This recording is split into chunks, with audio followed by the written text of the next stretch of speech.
Hello everyone, my name is Fan Xiao. Today I'm going to present to you my newest mathematical health model. This model I developed, adapted from other health models, and I hope this one will be able to help the medical researchers and the community surveillance to monitor the health better. As you can see, this is a graph, like a kind of general idea of the graph, some axis and then like graphs and then tangents, determinant of health, couple of thresholds, and what is it, dy dx? That's like calculus, eh? What the heck? Okay, mathematical. So where is the math involved? How is math involved in this model? Well, if you're interested, could you please come with me and we're going to explain to you, okay? Many years ago, like a health, the human health is basically like sick and healthy, and there is a fine line between it. So it could be just healthy or sick.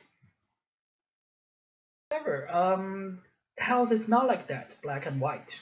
So Dr. Travis in 1972 come up with this illness wellness continuum. So basically, from the sick, death to health wellness, there is a continuum scale. So there are some people come up with a scale like from 0 to 10 or something like that. 0 is the best of your health, the perfect health. Oh, sorry. 0 is very bad of your poor health. 10 is the best you can feel, feeling very well, and like how describe how you feel. People give that kind of scales. It's very useful in monitoring people's health, but I don't like this model. It's not completed. I feel it's not completed. So I something else adapted from this model. So if we put this scale vertically as a y-axis and add another axis as a time, and then if we ask how each people feel, and then each period of time, they give us a number, and then we draw them together, we have a line. This line is the overall health of a person over time. And as you can see, the person's like perfect health does not start from zero from the y-axis. The perfect health is here.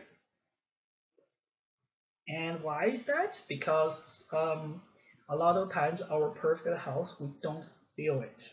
So we are feeling like very healthy, we're feeling good, but how good are you? You don't know. Because it's just same idea. How many layers of clothes you're wearing?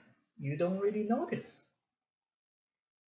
So these are the health that are kind of hidden, which we don't know.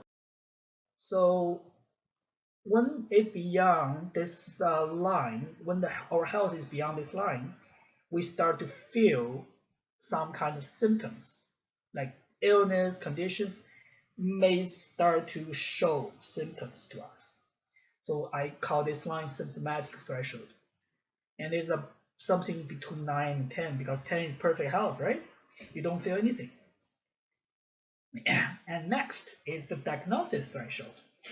This is a threshold that when your health are like deteriorate to a certain stage, and then when you go to doctors, they can make a diagnosis after this line. It may not be a line, but this area, but just in this case, we just call it a line.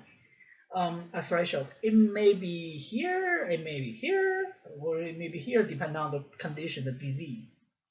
So this diagnosis threshold could be like above the symptomatic threshold. So for example, somebody who has a pain go to the doctor and say, I have discomfort. And doctor say, oh, I cannot make diagnosis because there's not enough data to support my diagnosis. But I have symptoms. Well, sometimes you have symptoms, the doctors cannot make diagnosis, so they can give you a treatment. Tylenol can be given to you even though there is no diagnosis can be made. Sometimes the diagnosis is below the symptomatic threshold. I will talk about that. Okay, so those three lines can be like one, like it doesn't have to be disorder. It can be one, can be above the other one, depending on the condition, the disease, the the technology. Usually, it varies by the disease or the condition the person has.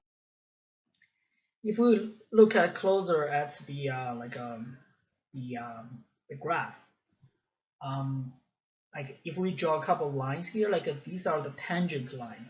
Like if you learn math from grade 11, grade 12, high school, you might know these lines are like just barely touch at certain one point of this the house line.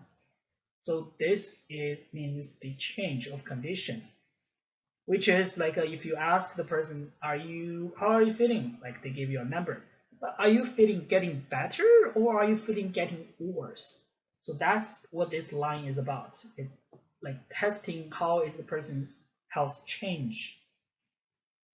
And as we learned from other models, for example, the dimensions of like a health, social determinants of health, so like there are like 12 dimension, 8 dimension, like 5 dimension, whatever. These are the determinants of health. So I believe these determinants of health are the contributors to the change of the conditions. And if you learn from math, we can put these things into the function and we can calculate the change of condition. Is it getting better? Is it getting worse? That's the fun part, okay? For that math, I'm going to talk in the next video, okay? If we look at the the condition, the disease, if we look at like a chronic disease, it may develop very slow. So you can see the progression of the condition, the change is very slow. The slope is very low. A rapid develop acute condition, so the slope is very high. So the health is getting here, and then something suddenly happens. The illness, the condition changes very rapidly. So this could be some sudden event cause acute health changes. For example, a flu or a motor vehicle accident. Sometimes it doesn't have to be an event. It could be just like a acute exacerbations of a chronic condition. It can happen. And some of these acute health changes, if left untreated, it can be life-threatening. But if we do some medical interventions at certain points, these acute changes could come back. So you see like the change negative, so like it's getting better. And if you are interested and you want to learn more about social determinants of health and how math formulas are involved in this model, you can subscribe, and then I'm going to show you my thoughts about these things in my health model next time. Thank you very much, and have a good day.